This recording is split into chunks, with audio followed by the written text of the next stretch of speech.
नमस्कार दोस्तों, आप सभी का स्वागत है हमारे YouTube चैनल पट्टी की पाठशाला में।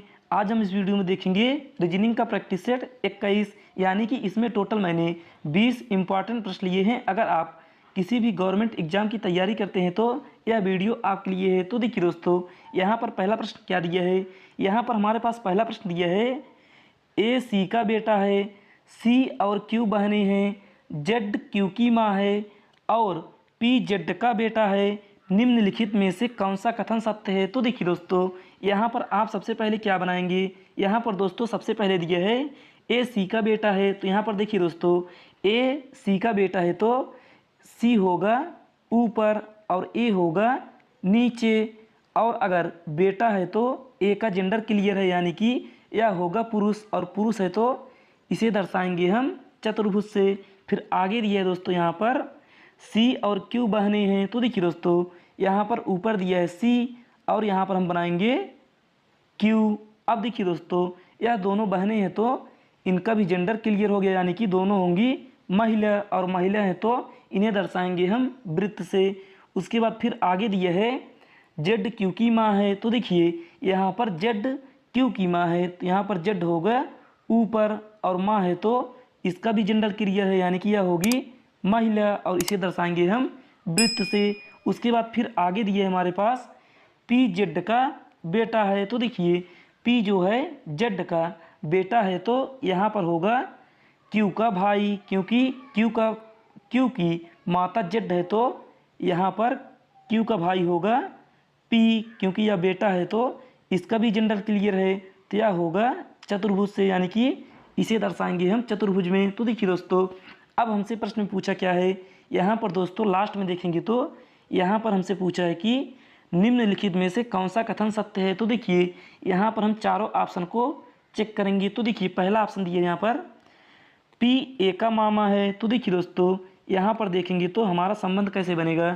पी ए का मामा है तो यहाँ पर दोस्तों है पी, और ए की माँ होगी सी, और अगर सी ए की माँ है तो पी का भाई है, तो इस तरीके से पी जो है ए का मामा होगा। यहाँ से हमारा पहला ही ऑप्शन राइट हो जाएगा, यानी कि करेक्ट होगा। तो फिर चलिए दोस्तों, अब हम देखते हैं प्रश्न संख्या 2। तो देखिए दोस्तों, दूसरा प्रश्न यहाँ पर क्या दिया है। यहाँ पर हमारे पास दूसरा प्रश्न दिया है, श्रृंखला में अगली संख्या ज्ञात कीजिए। तो देखिए दोस्तों, यहाँ पर दिया है हमारे पास सीरीज 145, 155, 175, 205, फिर 245, उसके बाद प्रश्नवाचक चिन्ह। तो देखिए दोस्तों, यहाँ पर हम इस सीरीज में, यानी कि इस सीरीज में हम कौन सा ऐसा नियम लगाएंगे कि यहाँ पर प्रश्नवाचक चिन्ह के स्थान पर वह संख्या हमें प्राप्त हो जाए। तो देखिए दोस्तों, यहाँ पर आप सबसे पहले देखेंगे तो आपकी सीरीज धीरे धीरे से बढ़ रही है। अगर सीरीज धीरे धीरे से बढ़ेगी तो यहाँ पर या तो जोड़ होगा या फिर घटाव होगा। तो देखिए दोस्तों, अगर आप यहाँ पर 45 में 145 में अगर आप क्या करेंगे, अगर आप इसमें जोड़ेंगे 10 तो कितना होगा, 145 में 10 जोड़ेंगे तो यहाँ पर होगा 155। उसके बाद दोस्तों 155 में अगर आप 20 जोड़ेंगे तो यहाँ पर होगा 175, और 175 में अगर आप 30 जोड़ेंगे तो यहाँ पर होगा 205। इसके बाद दोस्तों 205 में अगर आप 40 जोड़ेंगे तो यहाँ पर होगा 245। अब इस 245 में अगर इस 245 में दोस्तों आप क्या जोड़ेंगे, आप यहाँ पर जोड़ेंगे 50। अब 245 में 50 जोड़ेंगे कितना आएगा, यहाँ पर 245, उसके बाद प्लस करेंगे 50। तो देखिए दोस्तों, यहाँ पर इसे ऐड करेंगे तो 5 में 0 जोड़ेंगे तो 5, 4 में 5 जोड़ेंगे तो 9, और यहाँ पर 2, यानी कि यह हो गया दोस्तों 295। इस प्रश्नवाचक चिन्ह के स्थान पर आएगा 295, जो कि ऑप्शन नंबर सी में दिया है। तो यही होगा इसका राइट आंसर। तो फिर चलिए दोस्तों, अब हम देखते हैं प्रश्न संख्या 3 को। तो देखिए दोस्तों, तीसरा प्रश्न यहाँ पर क्या दिया है। यहाँ पर हमारे पास तीसरा प्रश्न दिया है, यदि बियर को 25, 22, 26, 9 के रूप में कोडित किया जाता है तो टाइगर को कैसे कोडित किया जाएगा। तो देखिए दोस्तों, यहाँ पर आप देखेंगे तो यहाँ पर बियर का क्या करेंगे, आप सबसे पहले बियर का लिखेंगे प्लेस वैल्यू। तो यहाँ पर देखेंगे दोस्तों, बी का होगा 2, उसके बाद ई का होगा 5, उसके बाद ए का होगा 1 और आर का होगा 18। अब देखिए दोस्तों, जो आगे हमसे कोडित यानी कि जो आगे कोडित किए गए दोस्तों, यह इन्हीं सभी का उल्टा है, यानी कि बी का उल्टा होगा वाई, ई का उल्टा होगा वी, ए का उल्टा होगा जेड और आर का उल्टा होगा आई।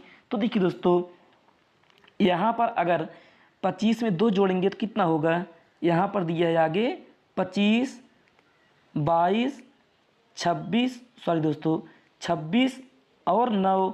अब इन सभी का टोटल करेंगे तो यहाँ पर होगा 27, 27, 27 और 27, यानी कि इसी तरीके से यह हमारा कोडित किया गया है। तो इसी प्रकार से दोस्तों हम आगे भी करेंगे, यानी कि आगे वाले में। तो देखिए दोस्तों, यहाँ पर दिया क्या है, यहाँ पर दिया टाइगर। तो देखिए टाइगर का यानी कि टी का कितना होगा, टी का प्लस वैल्यू होगा 20, उसके बाद आई का होगा 9, ई का होगा यानी कि दोस्तों जी का होगा 7 और ई का होगा 5 और आर का होगा 18। अब देखिए दोस्तों, 20 में कितना जोड़ें कि 27 हो जाए, तो यहाँ पर 20 में 7 जोड़ेंगे तो यहाँ पर होगा 27। यानी कि देखिए अब आपके किस ऑप्शन में पहले 7 दिया है, तो यहाँ पर दोस्तों ऑप्शन ए में दिया है और ऑप्शन डी में दिया है, तो यहाँ से हमारा ऑप्शन सी और बी गलत हो जाएगा। तो चलिए दोस्तों, अब हम फिर आगे और देखेंगे। तो देखिए अब 9 में कितना जोड़ें कि 27 हो, तो यहाँ पर दोस्तों 9 में अगर हम 18 जोड़ेंगे तो यहाँ पर होगा 27। तो 18 हमारे ऑप्शन नंबर किस में दिए है, ऑप्शन नंबर डी में दिए है, तो यही होगा इसका राइट आंसर, यानी कि ए हमारा गलत हो जाएगा। तो देखिए दोस्तों, यह इन सभी का विपरीत दिया है, यानी कि टी का विपरीत होता है 7, यानी कि टी का विपरीत होगा जी लेटर में, लेकिन हमें बताना है गिनती में। तो यहाँ पर हम इसीलिए इसी गिनती में करके लिखे हैं। तो फिर चलिए दोस्तों, अब हम देखते हैं प्रश्न संख्या 4 को। तो देखिए दोस्तों, चौथा प्रश्न यहाँ पर क्या दिया है, यहाँ पर हमारे पास चौथा प्रश्न दिया है, यदि आप दक्षिण पश्चिम की ओर मुंह करके खड़े हैं और 180 डिग्री दाईं ओर मुड़ते हैं तो अब आपका यानी कि तो अब आप किस दिशा की ओर मुंह करके खड़े हैं। तो देखिए दोस्तों, यहाँ पर आप सबसे पहले बनाएंगे दिशा, उसके बाद यहाँ पर प्रश्न दिया है दक्षिण पश्चिम की ओर मुंह करके खड़े हैं, यानी कि दोस्तों दक्षिण पश्चिम किस साइड होगा, नीचे होगा हमारा दक्षिण और इस साइड होगा पश्चिम। तो यहाँ पर आप मुंह करके खड़े हैं। तो देखिए दोस्तों, आगे दिया है और 180 डिग्री दाईं ओर मुड़ते हैं। तो देखिए दोस्तों, 180 डिग्री दाईं ओर मुड़ने का मतलब है ऊपर की ओर, यानी कि घड़ी की दिशा में। तो यहाँ पर 180 अंश होगा हमारा इस साइड, यानी कि इसके विपरीत में। तो यहाँ पर दोस्तों अब आप जाकर खड़े हो गए हैं। तो देखिए यह दिशा आपकी कौन सी होगी, तो देखिए दोस्तों यह दिशा होगी उत्तर होगा ऊपर और पूरब होगा इस साइड, यानी कि राइट आंसर हो जाएगा उत्तर पूरब, जो कि ऑप्शन नंबर हमारे ए में दिया है, यानी कि ए होगा इसका राइट आंसर। तो फिर चलिए दोस्तों, अब हम देखते हैं प्रश्न संख्या 5 को। तो देखिए दोस्तों, पांचवा प्रश्न यहाँ पर क्या दिया है, यहाँ पर पांचवा प्रश्न दिया है हमारे पास, निम्नलिखित में से कौन सी आकृति बाकी से अलग है। तो देखिए दोस्तों, यहाँ पर हमारे पास 4 ऑप्शन दिए है, इन चारों ऑप्शन में देखना है कि इनमें से कौन सा भिन्न है। तो देखिए दोस्तों, पहला दिया है हमारे पास त्रिकोण, दूसरा दिया है गोला, तीसरा दिया है वृत्त और चौथा दिया है वर्ग। तो देखिए दोस्तों, यहाँ पर त्रिकोण होगा हमारा 2D फिगर, यानी कि त्रिकोण होगा 2D फिगर, और गोला होगा दोस्तों हमारा 3D फिगर, और उसके बाद वृत्त होगा हमारा 2D फिगर, और वर्ग होगा हमारा 2D फिगर, यानी कि दोस्तों 2D मतलब 2 डायमेंशनल और 3D का मतलब 3, यानी कि 3 डायमेंशनल। तो देखिए दोस्तों, यहाँ पर पहला होगा हमारा 2D और तीसरा होगा 2D और चौथा होगा 2D, लेकिन दोस्तों जो हमारा ऑप्शन नंबर बी दिया है गोला, यह होगा 3D। 3D मतलब होता है दोस्तों जिसके पास ऊंचाई भी हो और चौड़ाई भी हो और उसका लंबाई भी हो, उसी को कहते हैं हम 3D। और 2D में होता है दोस्तों सिर्फ लंबाई और चौड़ाई। तो फिर चलिए दोस्तों, अब हम देखते हैं प्रश्न संख्या 6 को। तो देखिए दोस्तों, छठा प्रश्न यहाँ पर क्या दिया है, यहाँ पर छठवां प्रश्न हमारे पास दिया है, एक निश्चित कूट भाषा में यदि SCRABBLE को 19, 3, 18, 1, 2, 2, 12, 5 लिखत के रूप में कूटबद्ध किया जाता है तो उसी भाषा में STUNNED को किस प्रकार कूटबद्ध किया जाएगा। तो देखिए दोस्तों, यहाँ पर हम ध्यान से देखेंगे तो यहाँ पर ऊपर जो शब्द में लेटर दिया है दोस्तों, इन्हीं सभी का यहाँ पर प्लेस वैल्यू दिया है, यानी कि आगे उन्हीं सभी का प्लेस वैल्यू दिया है। तो देखिए यस का प्लेस वैल्यू होगा दोस्तों यहाँ पर 19, उसके बाद सी का होगा 3, आर का होगा 18, ए का होगा 1, बी का होगा 2, फिर बी का होगा 2, यल का होगा 12 और ई का होगा 5। तो देखिए दोस्तों, यहाँ पर भी देखेंगे तो 19, 3, 18, 1, 2, 2, 12, 5, तो वही यहाँ पर दोस्तों हमारे पास दिया है। तो दोस्तों यही हम नियम आगे भी लगाएंगे। तो देखिए आगे हम यही नियम लगाएंगे तो यहाँ पर क्या होगा, यहाँ पर दोस्तों दिया है यस का प्लेस वैल्यू कितना होगा, यस का प्लेस वैल्यू होगा 19, उसके बाद दिया टी का प्लेस वैल्यू होगा 20, उसके बाद दिया यू का होगा 21, उसके बाद दिया एन का होगा 14, फिर एन है तो फिर 14, उसके बाद ई है तो 5 और डी है तो 4। तो देखिए दोस्तों, यहाँ पर अब हम देखेंगे तो ऐसा, यानी कि 19, 20, 21, 14, 14, 5, 4 आपको किस ऑप्शन में देखने के लिए मिलेगा। तो ऐसा दोस्तों आपके ऑप्शन नंबर सी में दिया है, यानी कि दोस्तों आपका ऑप्शन नंबर सी ही राइट आंसर होगा। तो फिर चलिए दोस्तों अब हम देखते हैं प्रश्न संख्या 7 को। तो देखिए दोस्तों 7वां प्रश्न यहाँ पर क्या दिया है, यहाँ पर 7वां प्रश्न दिया है, एक महिला की ओर इशारा करते हुए निर्मला ने कहा वह मेरी बहन की माँ के इकलौते बेटे की बेटी है।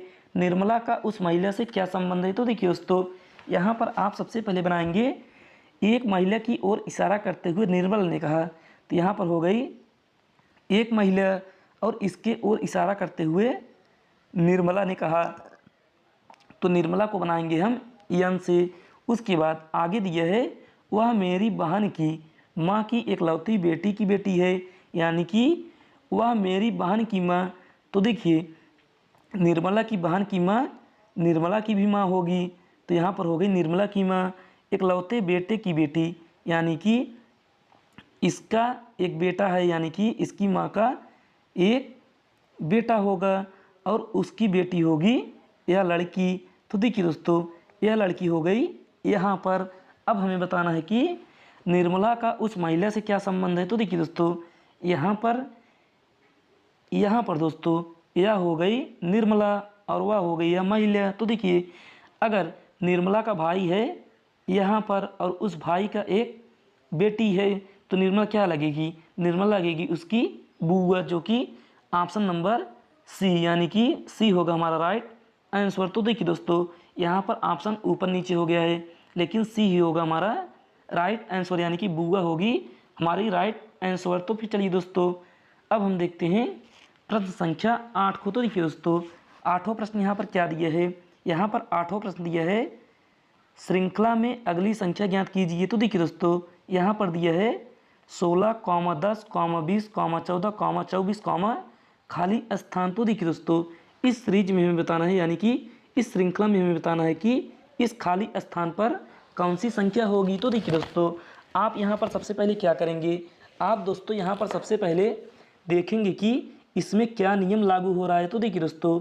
यहाँ पर आप इसमें अल्टरनेट नियम लागू करेंगे। तो कि देखिए यहाँ पर 16 के बाद आप चलेंगे 20 पर, उसके बाद 24 पर। तो देखिए 16 में अगर हम 4 जोड़ेंगे तो 20 होगा और 20 में 4 जोड़ेंगे तो 24 होगा। उसी प्रकार से ऊपर करेंगे, यानी कि 10 में अगर 4 जोड़ेंगे तो यहाँ पर होगा 14 और अगर आप 14 में 4 जोड़ेंगे तो यहाँ पर होगा 18, यानी कि 18 ही होगा हमारा राइट आंसर, जो कि ऑप्शन नंबर दोस्तों ऑप्शन नंबर हमारे ए में दिया है, तो यही होगा ए राइट उत्तर। तो फिर चलिए दोस्तों अब हम देखते हैं प्रश्न संख्या 9 को। तो देखिए दोस्तों 9वां प्रश्न यहाँ पर दिया है अगला अक्षर क्या है? तो देखिए दोस्तों, यह हमारा एनालॉजी का प्रश्न है। तो यहाँ पर दिया है P अनुपाते Q समानुपाते T अनुपाते खाली स्थान। तो देखिए दोस्तों, यहाँ पर आपको यह बताना है कि जिस प्रकार से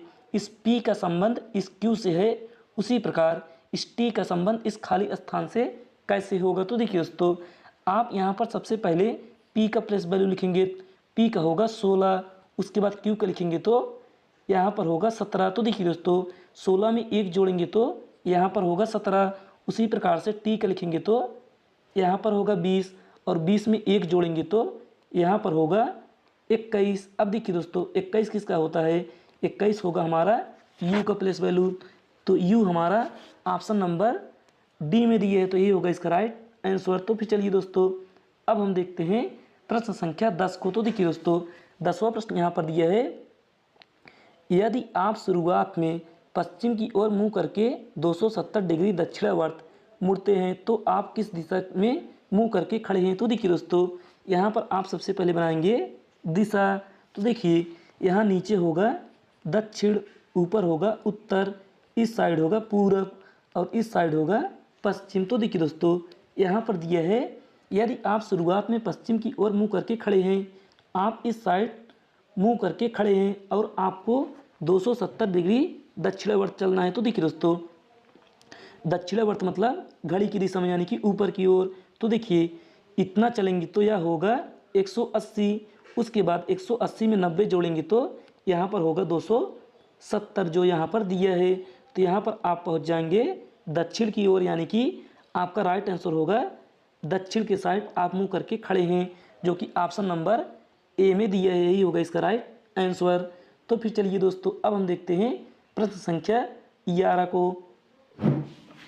11 नंबर का प्रश्न दिए दोस्तों, यहाँ पर श्रृंखला में लुप्त संख्या a, b ज्ञात कीजिए और b + a का मान ज्ञात कीजिए। तो देखिए दोस्तों, यहाँ पर क्या दिया है?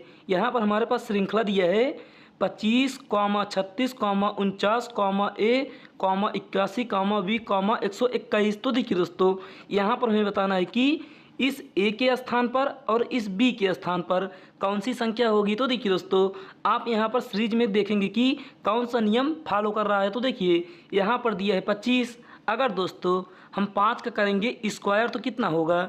5 का स्क्वायर करेंगे तो यहाँ पर होगा 25। उसके बाद आगे दिया है 36, तो यहाँ पर हम अगर 6 का स्क्वायर करेंगे तो यहाँ पर होगा हमारे पास 36।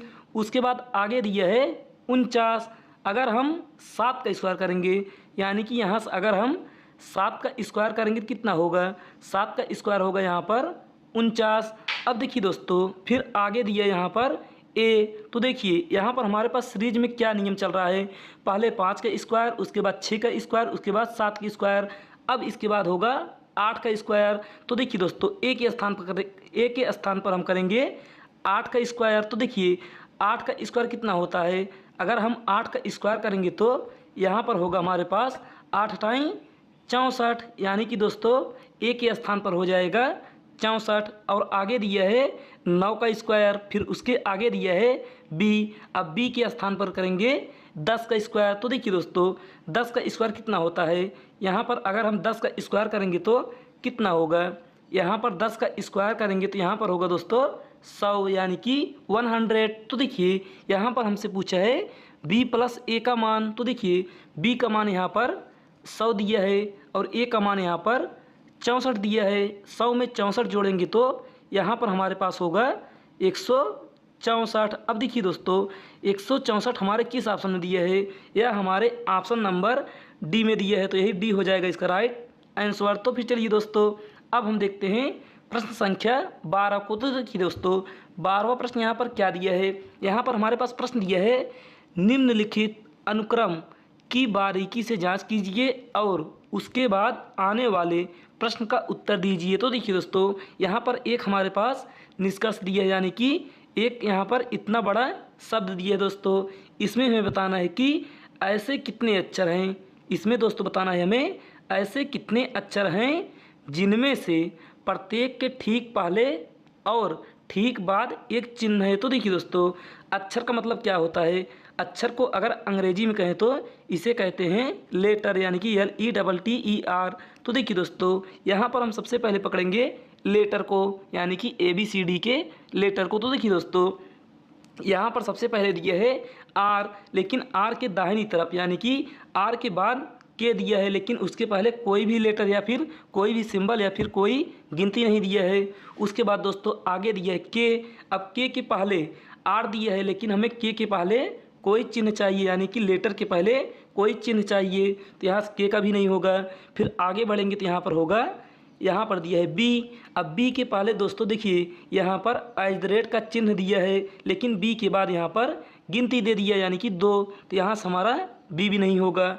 अब आगे चलेंगे तो यहाँ पर दिया है ई। अब देखिए दोस्तों, ई के पहले स्टार का चिन्ह है और ई के बाद प्रश्नवाचक चिन्ह है, यानी कि क्वेश्चन मार्क का चिन्ह है। तो देखिए दोस्तों, यहाँ से हमारे पास एक शब्द ऐसा प्राप्त हो गया, यानी कि एक लेटर ऐसा प्राप्त हो गया जिसके पहले भी चिन्ह है और बाद में भी चिन्ह है। तो देखिए दोस्तों, यहाँ से हो गया हमारे पास एक। अब फिर आगे बढ़ेंगे तो यहाँ पर दिया है ए। अब ए के पहले चिन्ह तो दिया है, लेकिन ए के बाद गिनती दिया है। उसके बाद आगे बढ़ेंगे तो यहाँ पर दिया है यल। यल के पहले हमारे पास गिनती दिया है। तो यहाँ पर दोस्तों फिर आगे बढ़ेंगे तो यहाँ पर दिया है यस।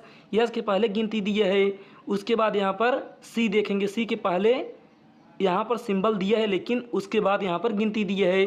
तो अब दोस्तों यहाँ पर हम देखेंगे कि यन के पहले हमारे पास गिनती दिया है, लेकिन बाद में सिंबल दिया है, लेकिन हमें दोनों साइड, यानी कि पहले और बाद में दोनों तरफ चिन्ह चाहिए। लेकिन दोस्तों फिर आगे बढ़ेंगे, यहाँ पर दिया है एच। एच के पहले सिंबल है, लेकिन बाद में गिनती है। तो इस तरीके से दोस्तों हमारे पास सिर्फ एक ही लेटर ऐसा प्राप्त हुआ जिसके पहले भी चिन्ह है और बाद में चिन्ह है। तो यहाँ पर ऑप्शन नंबर डी हमारा राइट आंसर होगा। तो फिर चलिए दोस्तों, अब हम देखते हैं प्रश्न संख्या 13 को। तो देखिए दोस्तों, 13 नंबर का प्रश्न यहाँ पर क्या दिया है। यहाँ पर प्रश्न दिया है, दिए गए संयोजन में पैटर्न को देखते हुए आप प्रश्नवाचक द्वारा निरूपित संयोजन को कैसे व्यक्त करेंगे। तो देखिए दोस्तों, यहाँ पर हमारे पास लेटर और, यानी कि लेटर और अक्षर को मिलाकर एक संबंध, यानी कि एक सीरीज बना है। तो यहाँ पर बताना है कि इस प्रश्नवाचक चिन्ह के स्थान पर कौन सी संख्या होगी। तो देखिए दोस्तों, यहाँ पर पहले दिया है ए, उसके बाद दिया है जेड, उसके बाद 3, उसके बाद बी, उसके बाद यहाँ पर दूसरा दिया है CY 6D, उसके बाद दिया है EX 9F। तो देखिए दोस्तों, यहाँ पर हम देखेंगे कि पहले दिया है ए, उसके बाद दिया है सी, उसके बाद दिया है ई, यानी कि ए का प्लेस वैल्यू होगा 1, सी का होगा 3 और ई का होगा 5। यानी कि दोस्तों देखिए, इनके बीच में विषम संख्या, यानी कि 1 भी विषम संख्या है, 3 भी विषम संख्या है और 5 भी विषम संख्या है। उसके बाद विषम संख्या आएगा 5 के बाद 7। तो देखिए दोस्तों, यहाँ पर 7 किसका होता है, 7 होगा जी का, यानी कि पहला लेटर होगा जी। तो ऑप्शन में देखेंगे कि पहला लेटर हमारा जी किस में है। तो यहाँ पर दोस्तों ऑप्शन नंबर सी में हमारा पहला लेटर जी है। तो यहाँ से हमारा option number C right answer होगा।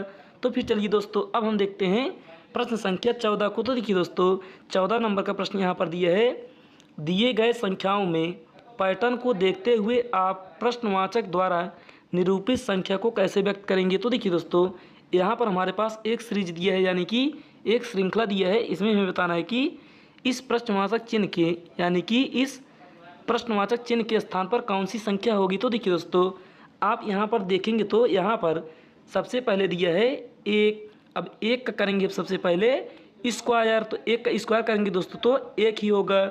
उसके बाद फिर दिया है 1, तो यहाँ पर अगली बार करेंगे 1 का क्यूब, 1 का क्यूब करेंगे तो 1 होगा। उसके बाद दोस्तों दिया है यहाँ पर 9। अब देखिए दोस्तों, 9 कैसे प्राप्त होगा। 9 प्राप्त करने के लिए हमें 3 का करना होगा स्क्वायर। तो 3 का स्क्वायर कितना होता है, 3 तिहाई, यानी कि 3 का स्क्वायर करेंगे दोस्तों तो यहाँ पर होगा 3 तिहाई 9। अब उसके बाद देखिए दोस्तों, आगे दिया है 27। तो यहाँ पर देखिए 27 कैसे प्राप्त होगा, अगर इसी 3 का हम करेंगे क्यूब, यानी कि 3 का गुणा 3 बार करेंगे तो यहाँ पर होगा 27। तो देखिए दोस्तों, अब इसी प्रकार से यहाँ पर 5 का स्क्वायर करेंगे तो 25, उसके बाद 5 का क्यूब करेंगे तो 125। अब उसके बाद 5 के बाद हम क्या करेंगे, सबसे पहले 1 का किए, उसके बाद 3 का, उसके बाद 5 का, अब उसके बाद करेंगे 7 का, क्योंकि इसमें भी विषम संख्या का नियम लागू होगा। तो देखिए दोस्तों, यहाँ पर अगर हम 7 का करेंगे स्क्वायर तो कितना होगा, 7 का स्क्वायर करेंगे तो यहाँ पर होगा 49, यानी कि 9। अब देखिए दोस्तों, इसी 7 का क्यूब करेंगे तो यहाँ पर होगा 343। तो यहाँ से हो गया हमारा 49 राइट आंसर, यानी कि 49 हो जाएगा सही उत्तर, जो कि ऑप्शन नंबर ए में हमारे पास दिया है। तो यही होगा इसका राइट आंसर। तो फिर चलिए दोस्तों, अब हम देखते हैं प्रश्न संख्या 15 को। तो देखिए 15 नंबर का प्रश्न यहाँ पर दिया है, निम्नलिखित में से किस शब्द के अक्षर अंग्रेजी वर्णमाला क्रम में हैं। तो देखिए दोस्तों, यहाँ पर दिया है पहला हमारा COLLOPS, और दूसरा दिया है ENVELOPS, तीसरा दिया है BLOOPS, और चौथा दिया है ADROPS। तो देखिए दोस्तों, यहाँ पर अगर आपको ऐसा नहीं समझ में आ रहा है तो आप इन सभी का लिखेंगे प्लेस वैल्यू। तो देखिए सी का प्लेस वैल्यू, यानी कि पहले वाले ऑप्शन को उठाएंगे तो यहाँ पर सी का प्लेस वैल्यू होगा 3। तो यहाँ पर दोस्तों सी का प्लेस वैल्यू हो जाएगा 3। उसके बाद ओ का होगा 15, और उसके बाद दोस्तों यल का होगा 12। तो देखिए दोस्तों, यहाँ से हम देखेंगे तो यहाँ पर पहले 3 आया, उसके बाद 15 आया, उसके बाद फिर 12 आ गया, यानी कि यह क्रम हमारा टूट गया, क्योंकि सबसे पहले सबसे छोटी संख्या होनी चाहिए, उसके बाद उससे बड़ी, उसके बाद उससे बड़ी। तो यहाँ से दोस्तों हमारा ऑप्शन नंबर ए गलत आंसर होगा, यानी कि ऑप्शन नंबर ए हमारा राइट उत्तर नहीं होगा दोस्तों। तो यहाँ से हम ऑप्शन नंबर ए काट देंगे। तो अब हम यहाँ पर ऑप्शन नंबर बी को पकड़ेंगे। तो देखिए यहाँ पर दिया है ई, तो ई का प्लेस वैल्यू होगा 5। उसके बाद दिया है एन का प्लेस वैल्यू होगा 14। उसके बाद दिया है बी का प्लेस वैल्यू होगा 22। उसके बाद दिया है ई का प्लेस वैल्यू होगा 5। तो देखिए दोस्तों, यहाँ पर सबसे पहले हमें 5 प्राप्त हुआ, उसके बाद 5 के बाद फिर 14, फिर 22 और फिर 5 प्राप्त हो गया, यानी कि दोस्तों सबसे पहले छोटी संख्या, उसके बाद उससे बड़ी, उसके बाद उससे बड़ी, लेकिन फिर यहाँ पर छोटी संख्या प्राप्त हो गया, इसलिए हमारा ऑप्शन नंबर बी भी गलत हो जाएगा। तो फिर चलिए दोस्तों, अब हम ऑप्शन नंबर सी को देखेंगे। तो देखिए ऑप्शन नंबर सी यहाँ पर क्या दिया है, यहाँ पर ऑप्शन नंबर सी पकड़ेंगे तो सबसे पहले दिए दोस्तों बी, तो बी का प्लेस वैल्यू होगा 2। उसके बाद दिया है यल का होगा 12। उसके बाद दिया है ओ का होगा 15। उसके बाद फिर ओ, फिर होगा 15। उसके बाद पी का होगा 16। उसके बाद यस का होगा 19। तो देखिए दोस्तों, अब यहाँ पर हम देखेंगे तो यहाँ पर सबसे पहले सबसे छोटी संख्या, उसके बाद उससे बड़ी, उसके बाद उससे बड़ी, उसके बाद उससे बड़ी, यानी कि उसके बाद उससे बड़ी। यहाँ पर देखिए दोस्तों, यहाँ पर अंग्रेजी वर्णमाला का क्रम व्यवस्थित रूप से लागू कर रहा है। तो दोस्तों यहाँ पर हमारा ऑप्शन नंबर सी ही राइट आंसर होगा। तो फिर चलिए दोस्तों, अब हम देखते हैं प्रश्न संख्या 16 को। तो देखिए दोस्तों, 16 नंबर का प्रश्न यहाँ पर क्या दिया है। यहाँ पर दोस्तों प्रश्न पढ़ेंगे तो यहाँ पर दिया है, दिए गए आरेख का परीक्षण कीजिए और निम्नलिखित प्रश्न का उत्तर दीजिए। तो देखिए दोस्तों, यहाँ पर हमारे पास एक फिगर दिया है, इसमें हमें बताना है कि पिछड़े माने, यानी कि पिछड़े माने जाने वाले कितने व्यक्ति शिक्षित नहीं हैं। तो देखिए दोस्तों, यहाँ पर हम सबसे पहले देखेंगे कि त्रिभुज, वर्ग और वृत्त में किस किस का दर्शाया गया है, यानी कि कौन कौन से चीज़ को दर्शाया गया है। तो देखिए दोस्तों, यहाँ पर अगर हम वर्ग को देखेंगे, यानी कि चतुर्भुज को देखेंगे, तो यहाँ पर पिछड़े लोग हैं। उसके बाद त्रिभुज को देखेंगे तो शिक्षित लोग, और वृत्त को देखेंगे तो नौकरी पेशा वाले। तो देखिए दोस्तों, यहाँ पर हमसे पूछा है कि पिछड़े माने जाने वाले कितने व्यक्ति हैं जो शिक्षित नहीं हैं। तो देखिए दोस्तों, पिछड़ा किसका है, पिछड़ा होगा वर्ग का। यहाँ पर दोस्तों दिया है हमारे पास वर्ग। उसके बाद यहाँ पर शिक्षित नहीं है। तो देखिए दोस्तों, त्रिभुज के अंदर जितने भी लोग होंगे वो लोग नहीं गिने जाएंगे, यानी कि उनकी संख्या काउंट नहीं होगी। तो देखिए दोस्तों, यहाँ पर शिक्षित को हम यहाँ से अलग करेंगे तो ना तो 8 आएगा, ना 6 आएगा, ना 11 आएगा, ना ही 3 आएगा। तो देखिए दोस्तों, यहाँ से हम सिर्फ 17 और 5 को ही उठाएंगे, क्योंकि पिछड़े माने जाने वाले कितने व्यक्ति हैं जो शिक्षित नहीं हैं। तो देखिए पिछड़े के कौन से हैं, पिछड़े होंगे वर्ग के अंदर। तो वर्ग के अंदर दोस्तों यहाँ पर सिर्फ 2 ही बचेगा, यानी कि 17 और 5। अब 17 और 5 को जोड़ेंगे कितना होगा, यहाँ पर 17 में 5 जोड़ेंगे तो यहाँ पर होगा दोस्तों 17 5 22, जो कि ऑप्शन नंबर बी में दिया है। तो यही होगा इसका राइट आंसर। तो फिर चलिए दोस्तों, अब हम देखते हैं प्रश्न संख्या 17 को। तो देखिए दोस्तों, 17 नंबर का प्रश्न दिया है, विषम को चुनिए। तो देखिए दोस्तों, यहाँ पर ऑप्शन ए दिया है KL, ऑप्शन बी है QR, ऑप्शन सी है AZ और ऑप्शन डी है FG। तो देखिए दोस्तों, यहाँ पर हम देखेंगे तो यहाँ पर हमारे पास सबसे पहले दिया है KL। अब KL का प्लेस वैल्यू लिखें या फिर इनका विपरीत देख लें, क्योंकि दोस्तों इसमें यही नियम लगा है कि किसका विपरीत कौन होगा। जैसे देखिए A का विपरीत होगा Z, यानी कि दोस्तों देखिए यहाँ पर विपरीत का नियम लगाएंगे तो यह प्रश्न सॉल्व नहीं होगा, क्योंकि आप यहाँ से देखेंगे तो AZ दिया है जो कि एक दूसरे का विपरीत है। तो लेकिन दोस्तों यहाँ पर पहला देखेंगे तो यहाँ पर दिया KL, यानी कि 11 और 12। अब 11 में 1 जोड़ेंगे तो यहाँ पर होगा 12। उसके बाद आगे दिया है Q और R, यानी कि 17 और 18। अब 17 में 18 यानी कि 1 जोड़ेंगे तो यहाँ पर होगा 17। लेकिन दोस्तों यहाँ पर C देखेंगे तो ऑप्शन नंबर C में दिया है 1 और 26। अब 1 में 1 जोड़ेंगे तो 2 होगा, लेकिन दोस्तों यहाँ पर 1 माइनस हो रहा है तो यहाँ से हमारा विषम हो जाएगा ऑप्शन नंबर C। तो यही होगा इसका राइट आंसर। तो फिर चलिए दोस्तों अब हम देखते हैं प्रश्न संख्या 18 को। तो देखिए दोस्तों 18 नंबर का प्रश्न दिया है यहाँ पर आकृत में त्रिभुजों की संख्या ज्ञात कीजिए। यानी कि दोस्तों यहाँ पर एक हमारे पास फिगर यानी कि आकृति दिया है, इसमें हमें बताना है कि त्रिभुजों की संख्या कितनी है। तो देखिए दोस्तों यहाँ पर आप ऐसे त्रिभुजों को कैसे, यानी कि ऐसे फिगर में त्रिभुजों को गिनने का शॉर्ट ट्रिक क्या जानेंगे। तो देखिए दोस्तों सबसे पहले आप देखेंगे कि सबसे अंदर कितने त्रिभुज हैं। तो यहाँ पर दोस्तों अंदर देखेंगे तो हमारे पास कुछ इस तरीके का चित्र दिखाई देगा, यानी कि फिगर दिखाई देगा। तो देखिए दोस्तों इस तरह के आकृति में कुल कितने त्रिभुज होंगे। इसमें दोस्तों त्रिभुज गिनने का ट्रिक है, सबसे पहले इन्हें पॉइंट कर लें, यानी कि गिन लें 1 2 3 और यहाँ पर यह हो गया हमारा 4। अब देखिए दोस्तों सबसे बड़ी संख्या है 4। अब इसी 4 का कर देंगे हम 2 गुना, तो 4 का 2 गुना करेंगे कितना होगा 8 होगा। तो इस तरीके से इस बीच में होगा टोटल 8 त्रिभुज। उसके बाद दोस्तों फिर आगे देखेंगे तो यानी कि अब हम इसके बाहर देखेंगे तो यहाँ पर जो ये बाहर दिए दोस्तों इस बाहर वाले में 1 2 3 4, तो इसमें हो गया टोटल 4 त्रिभुज। उसके बाद दोस्तों फिर हम इस बड़े वाले को देखेंगे तो इसमें दोस्तों टोटल कितना त्रिभुज है। इसमें टोटल दोस्तों 1 2 3 4, तो इसमें भी टोटल 4 त्रिभुज है। तो देखिए दोस्तों अब यहाँ पर हम टोटल करेंगे कितना होगा 8 4 12 12 4 16, यानी कि यहाँ से हो गया हमारा टोटल त्रिभुजों की संख्या 16, जो कि ऑप्शन नंबर डी में दिया है दोस्तों।